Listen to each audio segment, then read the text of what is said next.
It is our special time to talk Oklahoma football live with you each and every week. Appreciate you being here and get settled. Hit the like button and leave those comments and questions in the live chat, and we will get to them right here on Sooners Live at the Voice for College Football. We, of course, have Jason Ray on the line. Of course, to make it all happen, you can catch Jason's work at Last Word on College Football. Hey, Jason. Hey, Mark, how's it going? I'm good. How are you? Good, good. It's almost August, my friend. We're getting closer and closer. I know it. Are we hitting triple digits in Oklahoma?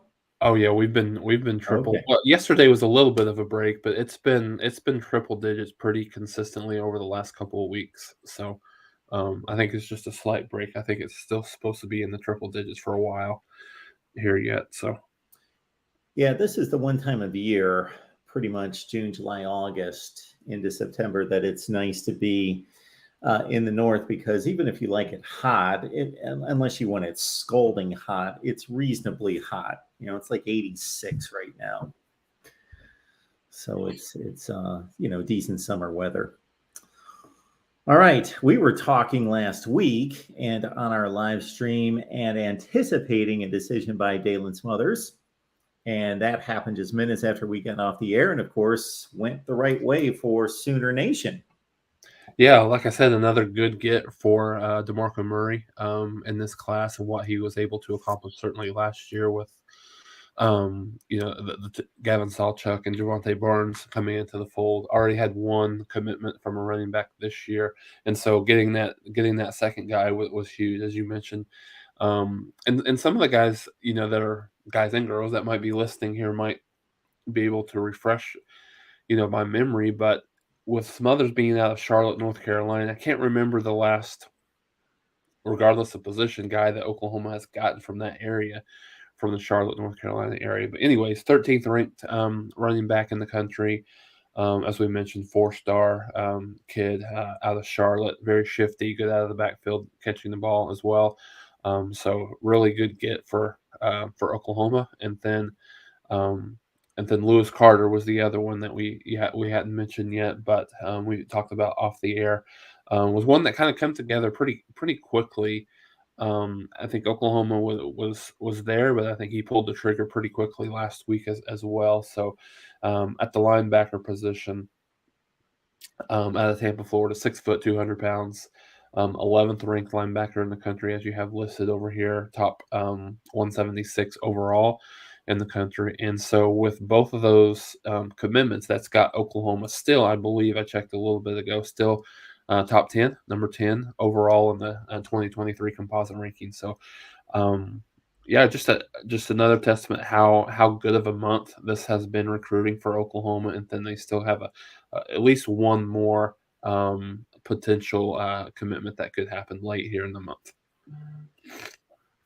All right, folks, appreciate you being here. Leave those comments and questions there in the live chat as everybody's filing in for our Sooners live show. The response has been remarkable here in the last few weeks, so thanks for coming on back after a bit of a swoon there, of course, in May and June when people take time off. But we are on the brink of fall camp and, of course, in the rearview mirror Big 12 media days.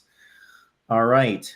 In addition to that, the recruiting will not stop. Of course, there's a number of targets out there that can enhance the class. So, Jason, who do you have your eye on? So I think first and foremost, Derek LeBlanc is a kid that's actually going to make his commitment next week, next Thursday on July 28th.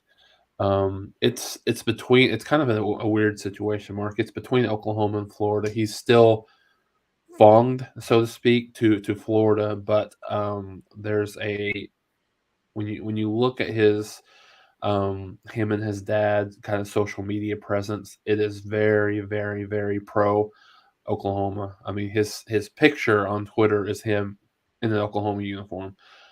So in everything that he tweets out is Oklahoma related, and so I would be a little bit surprised at this point. And sometimes that stuff happens late, right? When people kind of change those predictions a little bit later.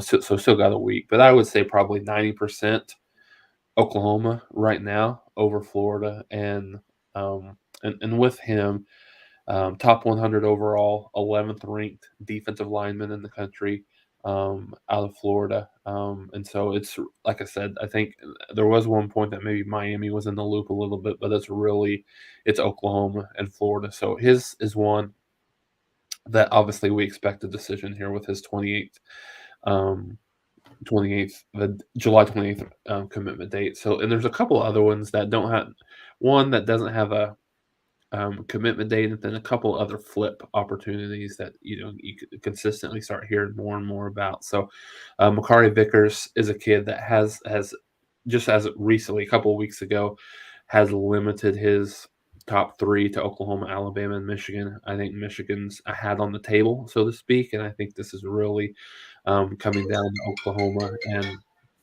Alabama at this point. And so, I think he's probably. I sent some feelers out a little bit earlier this morning. Haven't received anything back, but I think he is probably likely for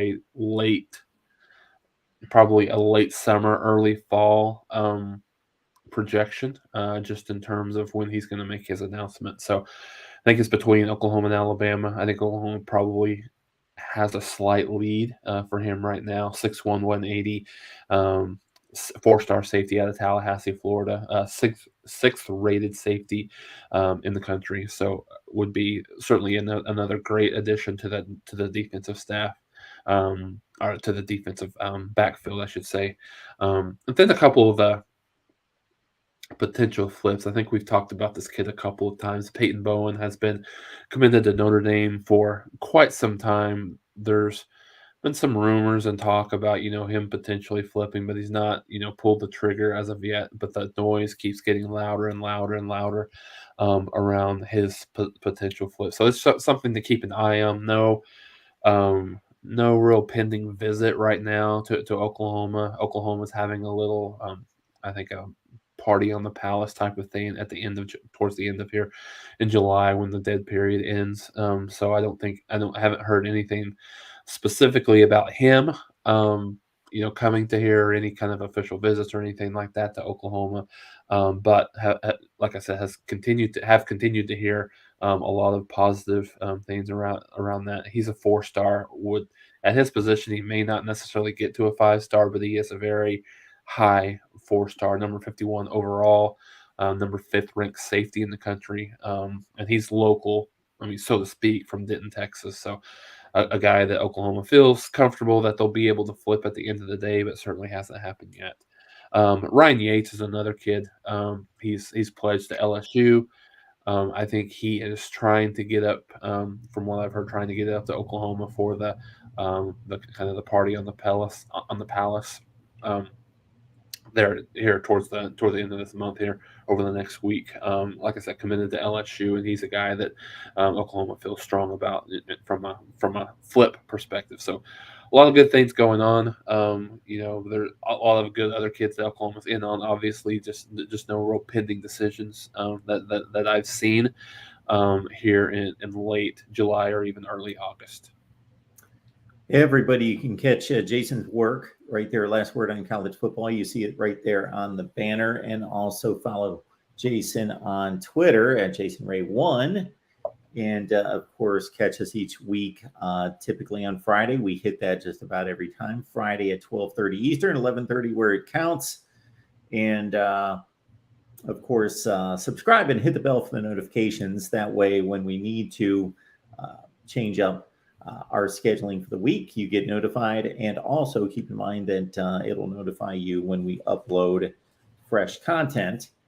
And for the past several weeks, we've been getting you set for fall camp by previewing each position. We've gone through the offense, quarterbacks, running backs, wide receivers, and offensive linemen. Doing the offensive line last week, we want to show you the poll results as we lead into our defensive line discussion today. So our poll results, if we take this back to last week, let me set it up here. Here we go. So this is the offensive line posting that we set up. We appreciate almost 600 votes on this one. who will be Oklahoma's most productive offensive lineman for 2022? And of course, Jason, it's a difficult thing to quantify, of course, with offensive linemen, other than we've got a hard, fast statistic to attach to the other players on offense, and we'll run through the polls here in a second. But you're a bit surprised by the results thus far. Yeah, I think so, Mark. I would have kind of just kind of coming into fall camp. I think I would have personally probably put that on Anton Harrison. I know that he was number 2 here, so pretty fairly evenly distributed between Anton Harrison, Wanye Morris, Andrew Raymond, McKay Matauer. But I think yeah, I would have just from what he did towards the end of what he's been able to kind of change his body and has been able to get into an area of more consistency through the spring, and then that's carried over into the summer from what I've heard. But yeah, no, I think this would be great. I mean, I think if Andrew Rames intends to be is ended up being Oklahoma's most productive offensive lineman, I think that would in 2022. I think that would be an interesting discussion to get into. Is it because at the tackle position, Harrison and Morris have not necessarily developed the way I think a lot of people would have thought and hoped, or has Andrew Raym just kind of overall just really picked it up from where he was last year to this year? So I think you can look at that a couple of different ways, but at the end of the day, I think you always want your center to be a very, very high performing player, because Oklahoma with Kate with who they've had in the past, particularly Creed Humphrey, who played really, really well, and obviously is a standout for the Chiefs now in the NFL. Played set the bar pretty high for that position here as of late. So yeah, if Raym could be Oklahoma's best offensive lineman, I think in 2022, I think it would be just a really good testament to him. So, folks, you can still vote. This poll and the quarterback, running back, and wide receiver polls are posted on the community tab on the front page of our YouTube channel right here at the Voice of College Football Oklahoma.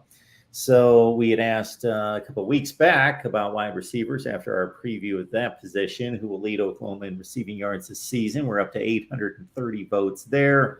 Marvin Mims, the runaway winner.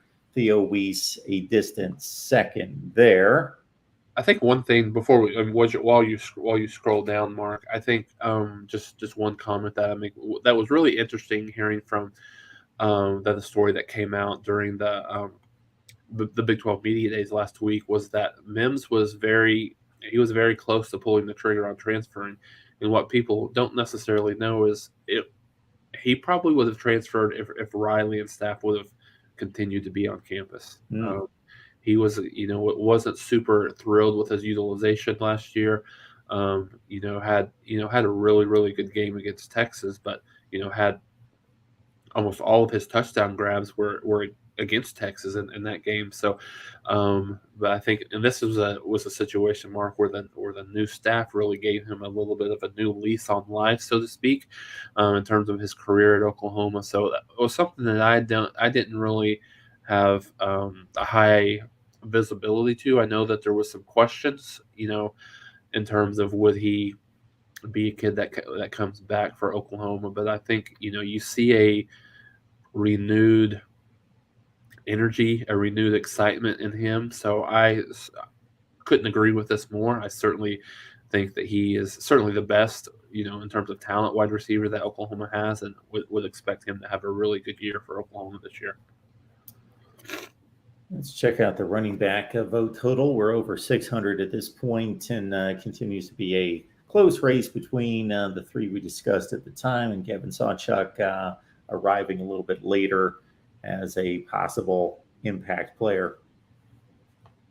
Yeah, no, absolutely, and I think this is pretty spot on. If the only difference I would say for me, I might switch Barnes at the 31%, but Marcus Major at 28%. But it's going to be a nice battle.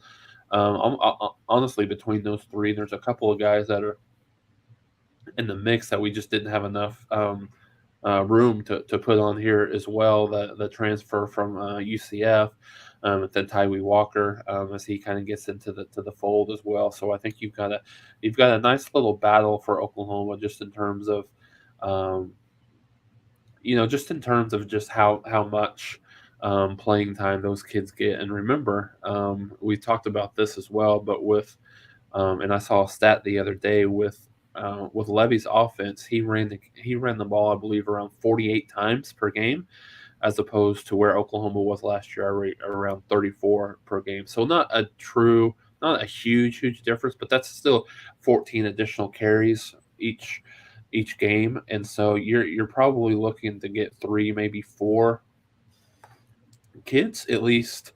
I think you would probably have, Eric Gray and then whoever your number two is, even whether it's Javante Barnes or Marcus Major, probably at least 15 carries apiece. And then, those a couple of other, get them 6, 7 carries. So I think it'll be interesting to see how that, kind of lines up because they all have really strong attributes, I think, that complement each other in good ways. Eric Gray is probably certainly a better um, running outside the tackle or getting the ball in space, whereas um, Tyree Walker's a guy that's probably more of a short yardage type of runner, and then you've got Javante Barnes and Marcus Major that are, really very solid, kind of in between the tackles and things like that. So it'll be, I think we'll see Levy put these guys in good positions where they can be the most successful and the most profitable for this offense. But um, I think overall, I think you'll see a lot more. You'll see a lot more people get the opportunity this year, and I think just generically speaking, this offense more just to kind of close out on the offense a little bit. I think this offense has a pretty significant chip on their shoulder.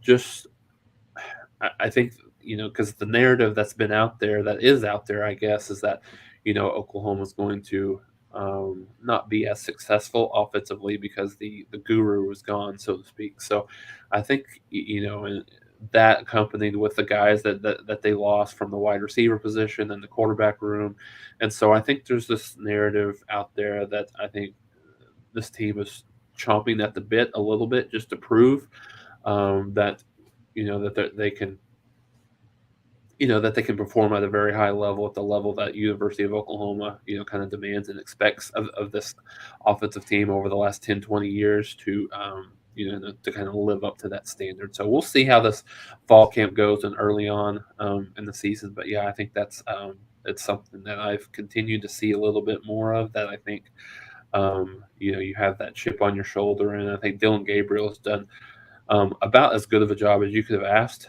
of a kid coming in.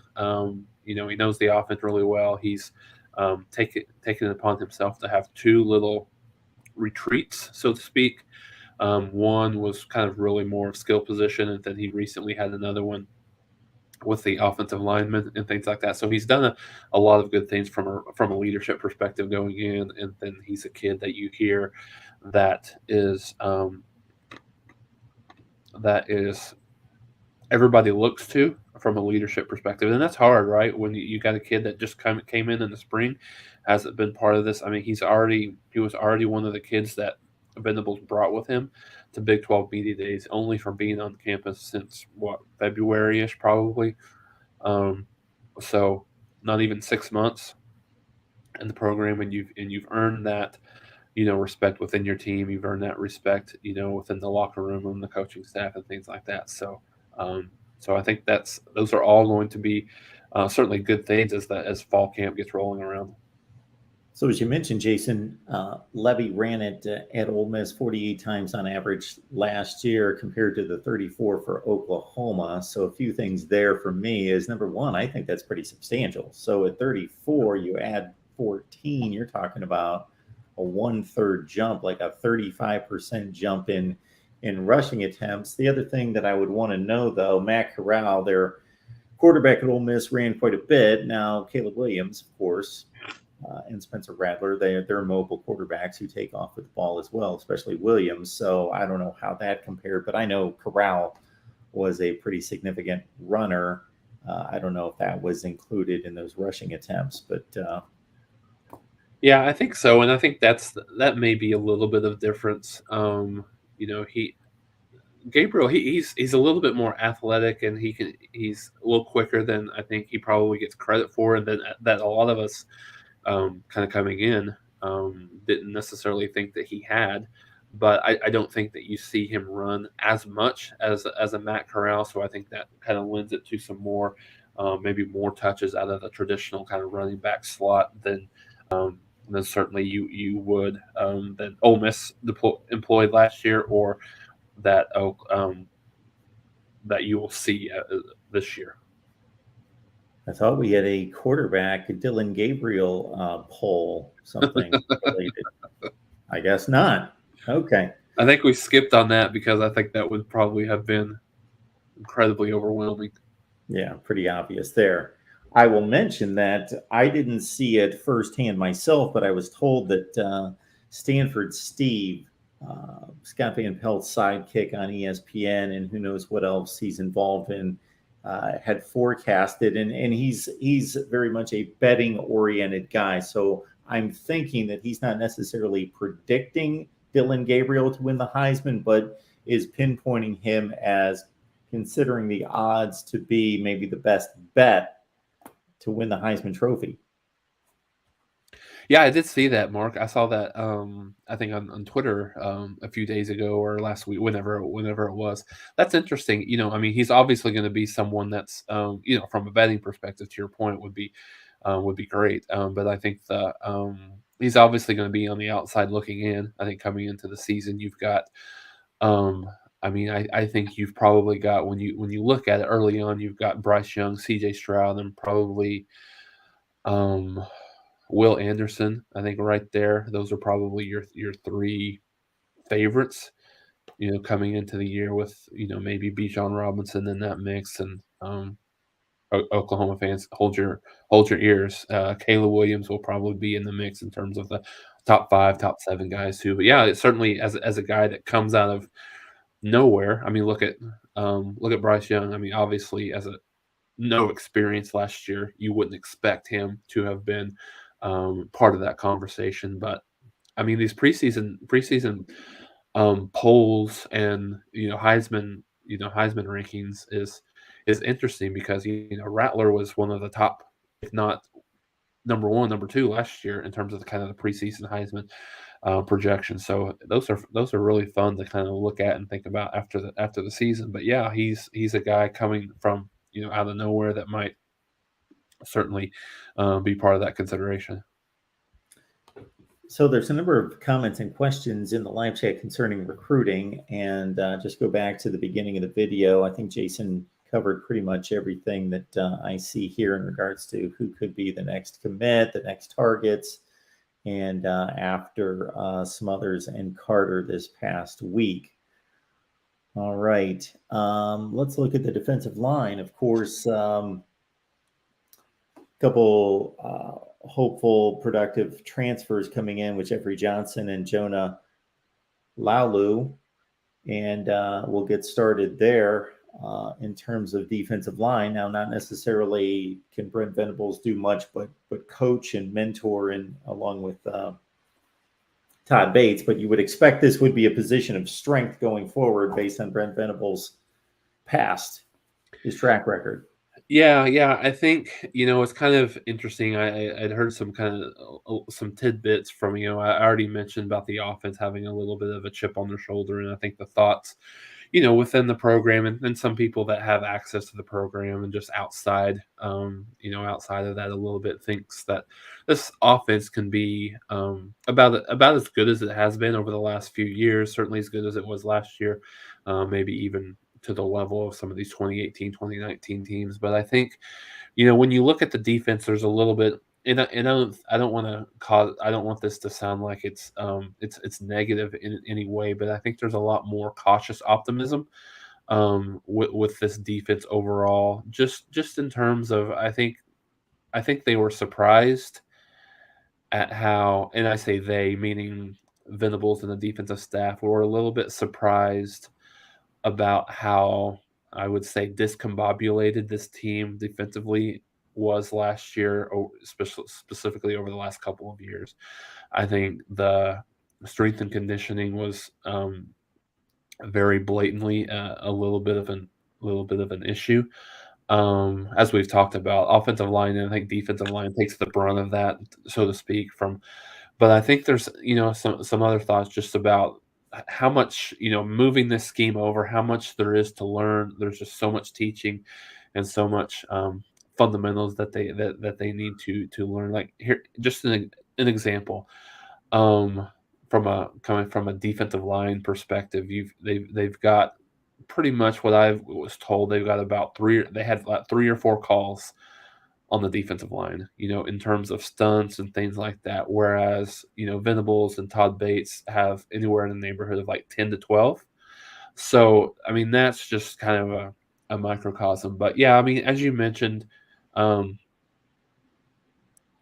there's a lot of people in this group that will be fighting for playing time. With Perrion Winfrey being gone, with Nick Benito being gone, you've got two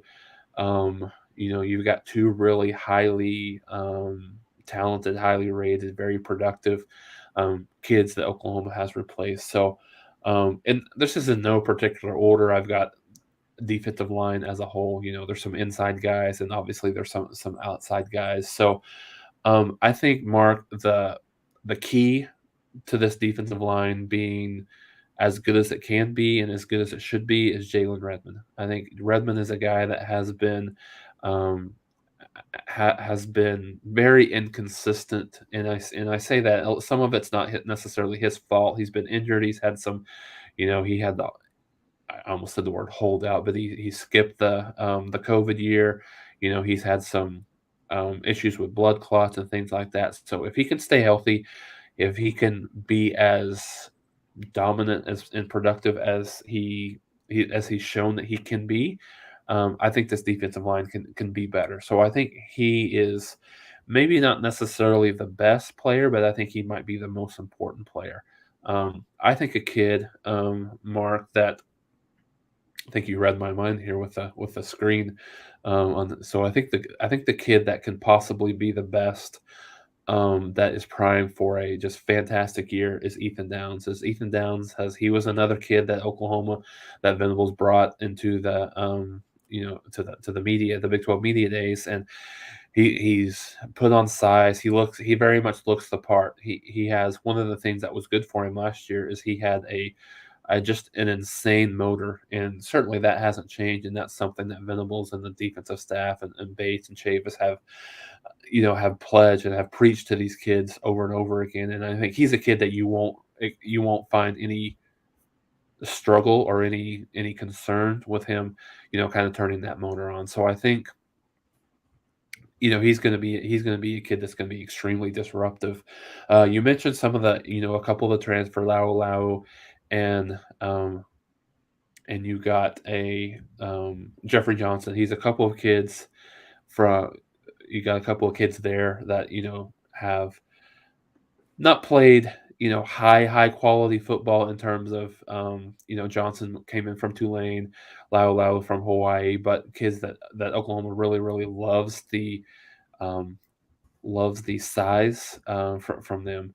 Um, Specifically Lau at the size, I believe 6'6", 6'7", and then Jeffrey Johnson, who was really kind of dominated Oklahoma's offensive line early on last year in the first game of the year. So I think you like what you see out of them. Just some edge guys that will be interesting to kind of look at is Reggie Grimes. You have his name there or you had the stats there on the screen a second ago. What kind of improvement does he make this year? A couple of sacks, not as productive as maybe he could have been. Marcus Stripling hasn't made a whole lot of plays, but he elevated himself extremely well, played excellent, probably the best overall defensive player in the spring game was Marcus Stripling. I think he's primed for that, for that edge position to be probably the first that first guy. And then you've got some more guys inside. You've got Isaiah Coe. you've got Jordan Redmond, you got Corey Roberson, and you got Kelvin Gilliam. Those four guys will, from a two deep perspective, will kind of battle in terms of playing time, and and then we mentioned some of the edge guys as well. There, Brendan Walker's a guy that will factor into the mix a little bit. And then when you look at outside, it's kind of an outside linebacker slash edge guy. Clayton Smith is another guy that you can kind of put into that um, into that mold as well. So I think um, I think right now, Mark, I think the feeling is not necessarily sure at this point how many players from this team will go and play at the next level, at least right now. But I think they feel good about the work that these kids have done through the summer. They feel good about who they have, that they can play together um, really well as a unit and as a team. And I think I think a lot of that confidence comes in from what Brent Venables has been able to do in the past, what Todd Bates has been able to do in the past with defensive line. I think you almost and of course we'll get the linebackers next week, but I think you almost have to have a sense of trust with Todd Bates, and his track record for coaching these defensive linemen. Maybe not as much with a Miguel Chavis, but he's done great things overall, just in terms of what. But I think the confidence that you should have as a fan in Miguel Chavis as a coach is the fact that he's never been, he's always been kind of an off the field coach, and bringing him, Venables having the confidence of bringing him over. And then obviously when we get the linebacker, you have to have a massive amount of trust in that linebacker core, even though they lost a guy last year. That unit will be even stronger in 2022. Our guy Sean here on the screen is going back to the Charles Tapper days in regards to best Oklahoma defensive line. So he's feeling pretty good about this group. Yeah, it's so interesting. I think you know, you look at what this team was last year in a lot of ways, and I think we were on here talking about how good we thought that this defensive line, was last year, and how good they could have been, and then we saw what happened. And you can't completely. I think there was a little bit of there's a little bit of different aspects that led to this team not being as dominant on the defensive line as you would have expected. I think obviously we've beat this subject to death. The strength and conditioning is one thing. I think you see that just the way they were coached in such a way. I think just the fact of these kids, check themselves out of this first game when they thought that the game was over. I think it was sort of a situation which I don't know that I've ever seen a story like that or heard a story like that coaches are allowing their kids to check themselves out of games. I mean, maybe at the next level, but not at a collegiate level. So I think you put a lot of those things together, and then obviously after the middle to the end of the year, all the situation surrounding Riley and stuff like that kind of you got your kids that can take it a couple of different ways, right? So I think you've got all these things remedied, rectified, I think, to a certain degree this year, and now it's just time for them to go out and prove it. I think the only thing, and it's not really a concern, but I think there's so much more complexity, I think, to Venables' defense as they have had with Gritch's defense. So that understanding that there's a lot to learn and take in, because a lot of times when you're learning, you can play a little bit slower, and then so I think that'll be interesting development as fall camp rolls around. And I think just overall, don't be surprised, which I think is great that Oklahoma has UTEP and Kent State to start off the season. But don't be surprised if there's a little bit of a slow start defensively until they kind of get their bearings. But I think you hope that they're in a good enough position to when they travel to Lincoln the third week of the year, and then certainly in a much better position to the second half of the year as well as a unit and as an overall team. That's going to improve dramatically through the season. Let's not underestimate those fighting flashes, golden flashes from Kent State. They finished fifth in the nation in total offense last year, 493 per game.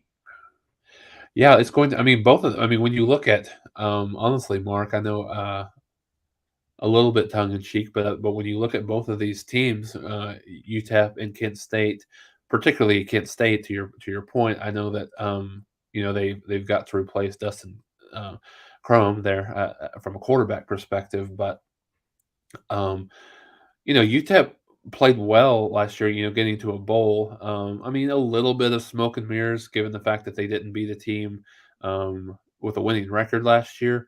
But still, at the end of the day, a bowl team's a bowl team, I guess. I mean, I don't know. There's over 70, what is it, like 80 some teams out of 119 make a bowl. So maybe that's not as big of an accomplishment as it used to be. But yeah, for a program that has not made it to a bowl in a few years to get there, it then really challenged Fresno State in that game. I think it was a 31-24 win for Fresno State, which was one of the better non-Power 5 teams a year ago. So yeah, it's certainly, I would say that both of these two teams are certainly on the wavelength, or so to speak, of what Tulane was coming into the year. Actually, better. I mean, Tulane ended 2-10 last year, so certainly better than what Oklahoma faced early on in the year last year.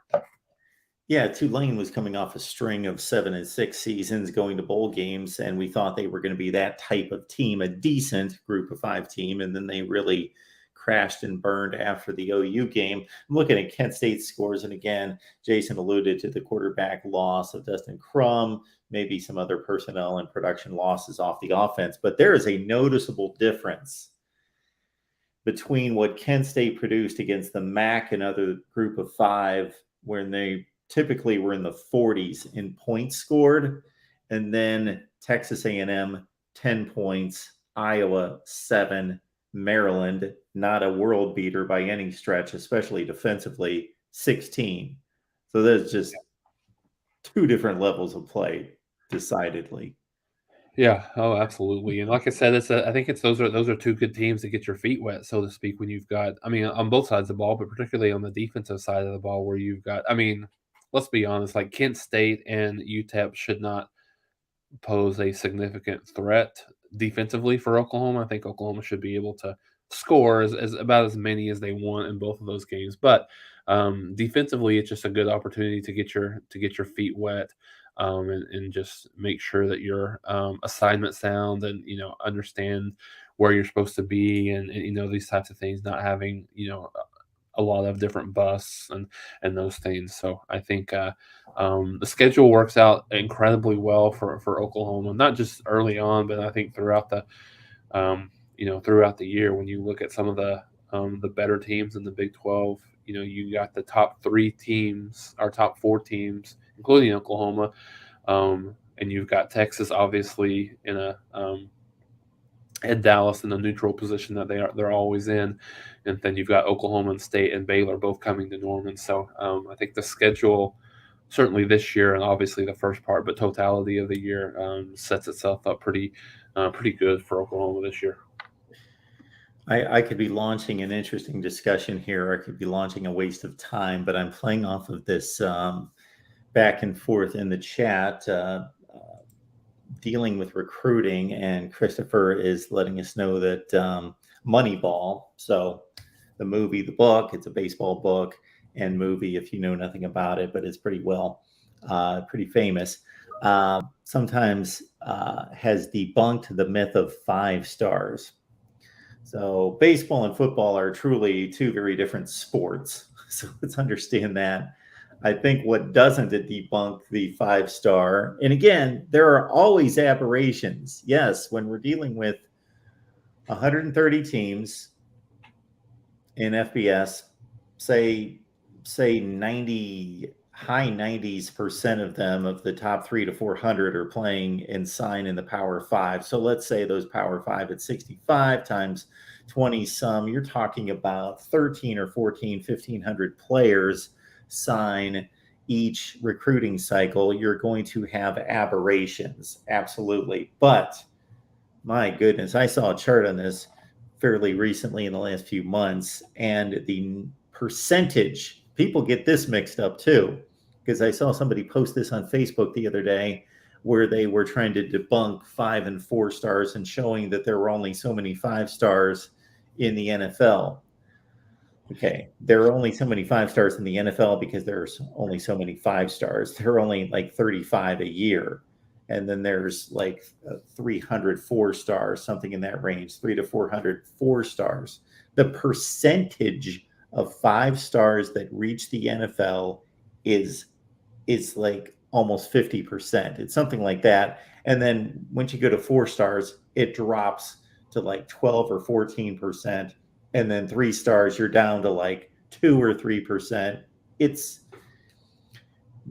these scouts and coaches and everybody who evaluates these players at the high school level, they're certainly far from perfect, but they are pretty much forecasting college success and NFL success with these stars. It's just all there is to it. Yeah, no, I agree, and I think probably college football is the biggest kind of proponent of. I mean, whether you call it 5 star or whatever you want to call it, the biggest proponent where the highest ranking, high school players, they go to the best teams, and then when they go to the best teams, they develop them in such a way. But development's always key. But I mean, I go back to I think last week we talked about. Would you rather have 10 5-star kids on your team or 10 4-star kids on your team?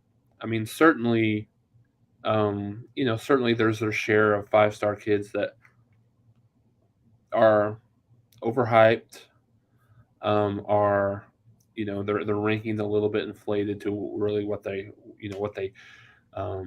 what they should be, and they don't materialize. But yeah, at the end of the day, I would rather have 5 or 10 5 stars versus 5 or 10 4 stars, because at the end of the day, you want the best players, right? And then, but I think from a team perspective, you've got to be in a position to,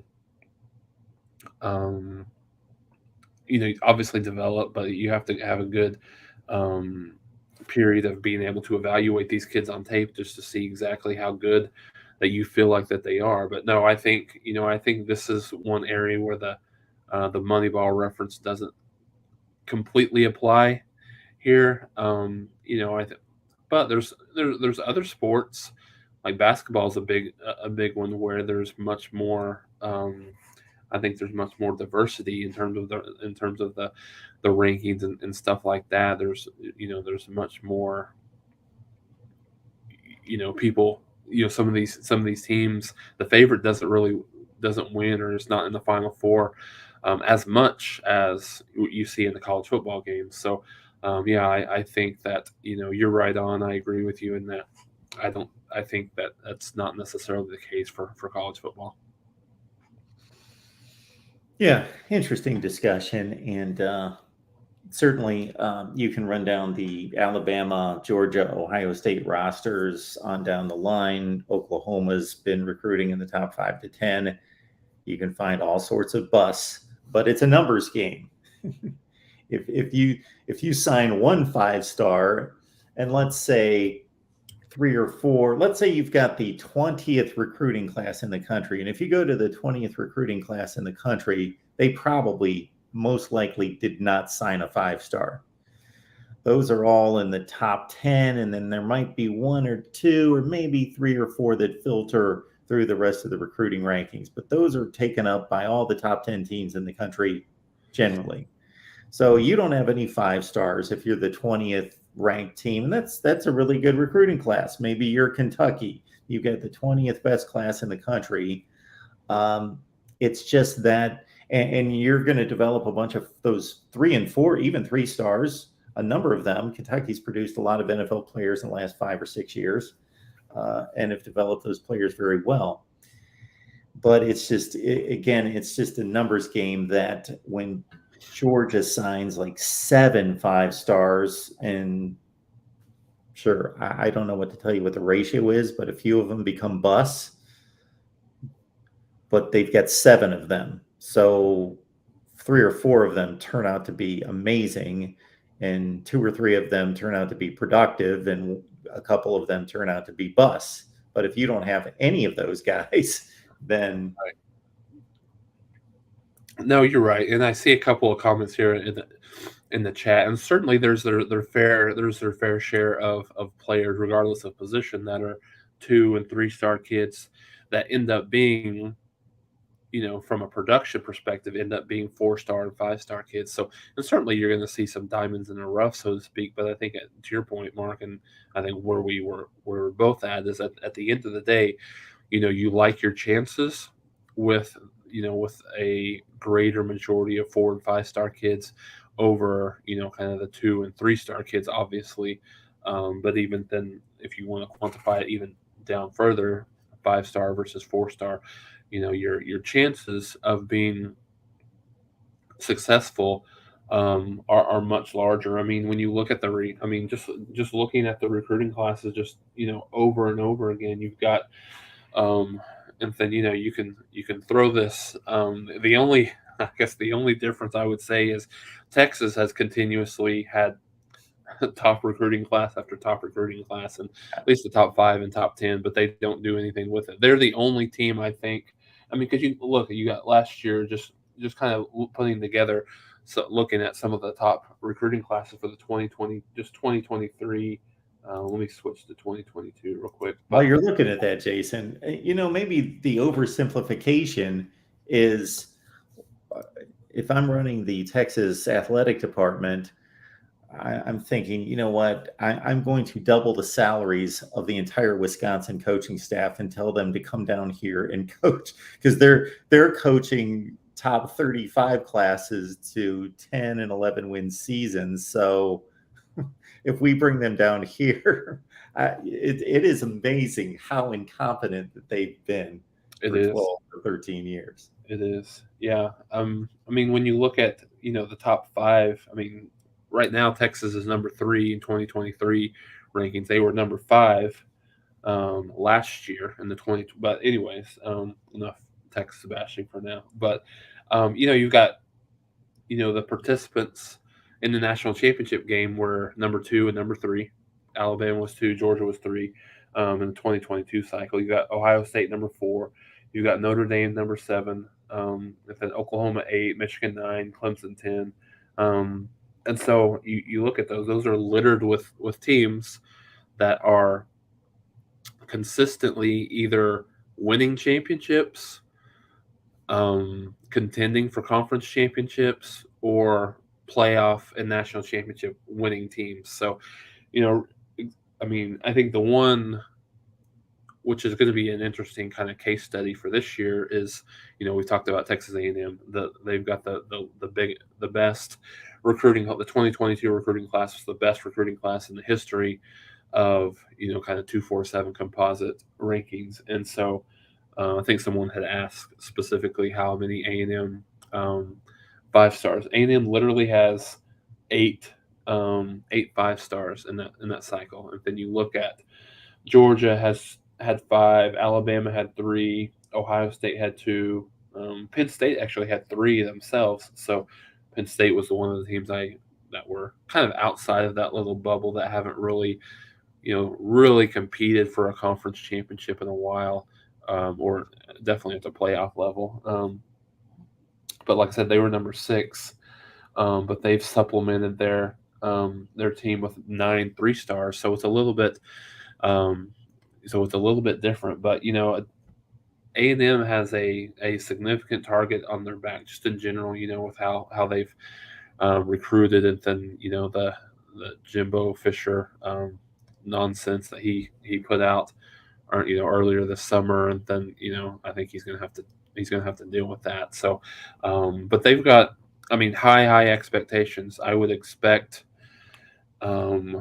I don't know that they'll be top 5 preseason, but they'll certainly be top 10. Um, and they may be top 5, but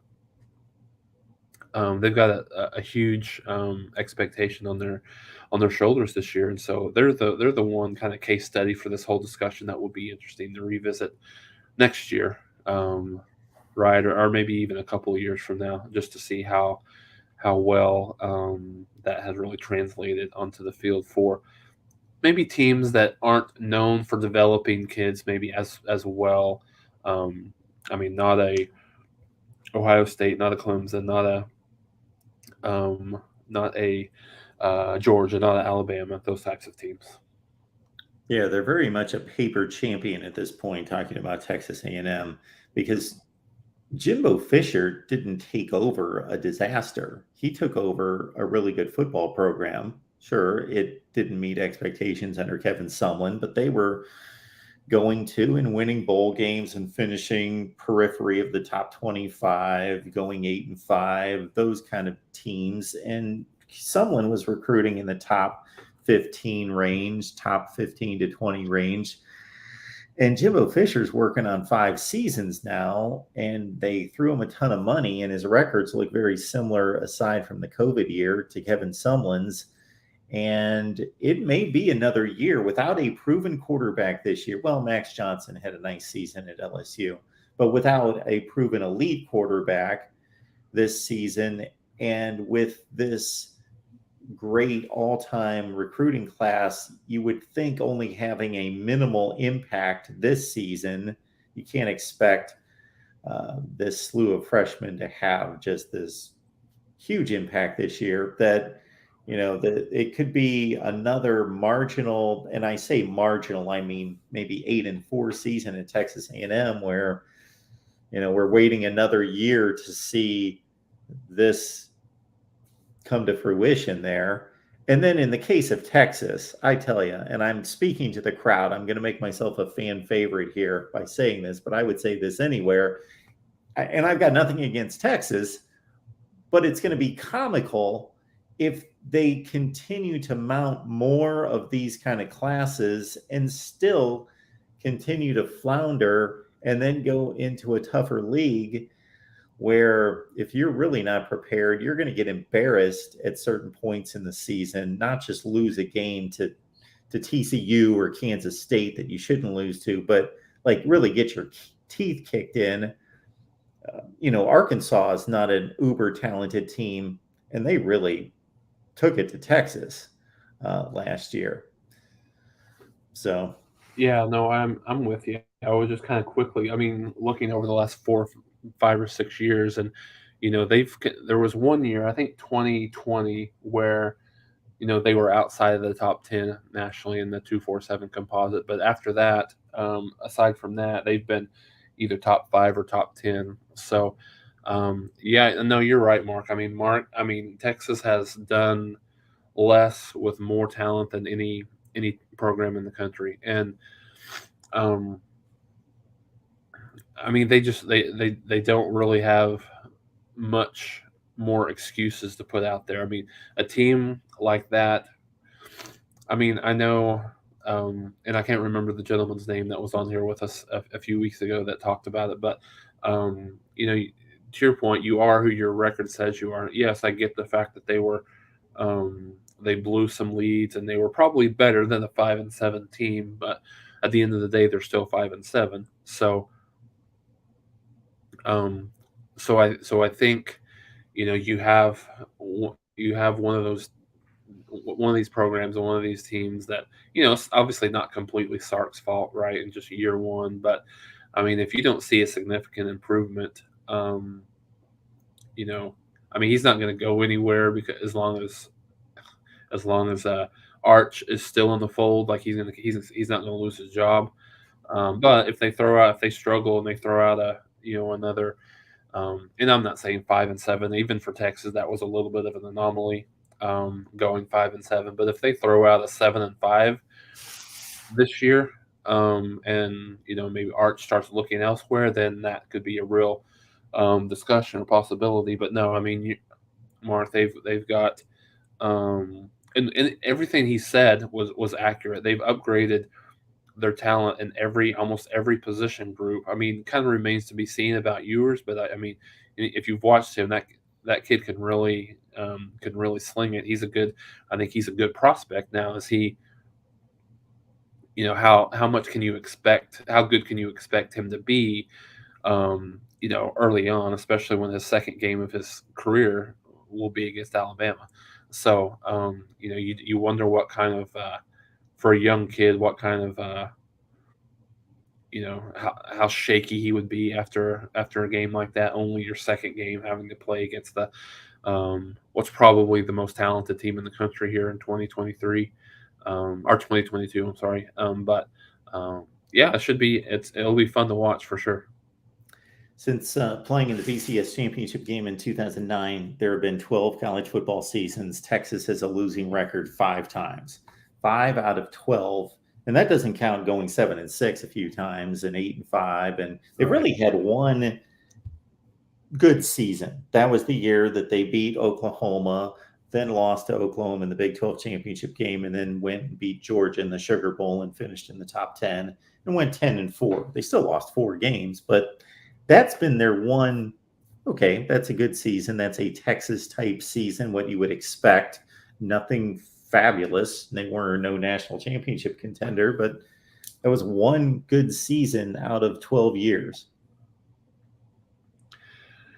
Yeah, no, you're right, and I kind of forgot about some of those Strong years and the Matt Brown years, but no, Yeah. no, that's completely valid, and I think part of we've talked in this whole recruiting discussion. I think part of it is really just understanding um, the not only the evaluation's a big part of it, but the development's even equally as big of a part of it. You got to be able to develop them when they're here. If you're not developing them, they're just high school players playing college football, right? At this point, so um, yeah, I don't know. I don't know.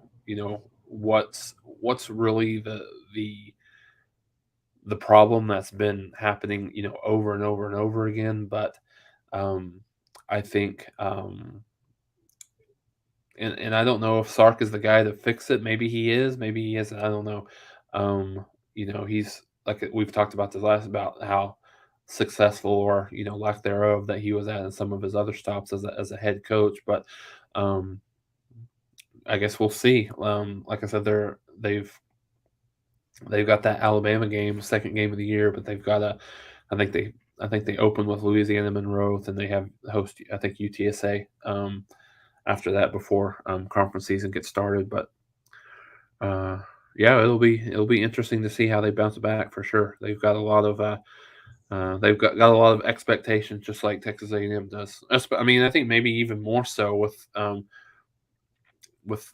pending move of Oklahoma and Texas into the SEC. Yeah, and just to put a cap on this and not to beat it into the ground, but I just think that there has to be something else at work that because if you took, they've had top 5 to 10 talent. If you took an average head coach and an average coaching staff, if you could rank all the coaching staffs in America and you took the 60th or 65th coaching staff and sent them to Texas, you got to think that they would coach them to a 9-3 record, let's say. There just has to be something in the culture that went south, and Tom Herman's capable. Charlie Strong, won a Sugar Bowl and had a couple 12-1 seasons at Louisville, like something that was just too much for them to turn around. And there has to be somebody strong enough to go in there and turn it all the way around, not just coach competently and take over a functional program and coach it well, but turn that entire culture around.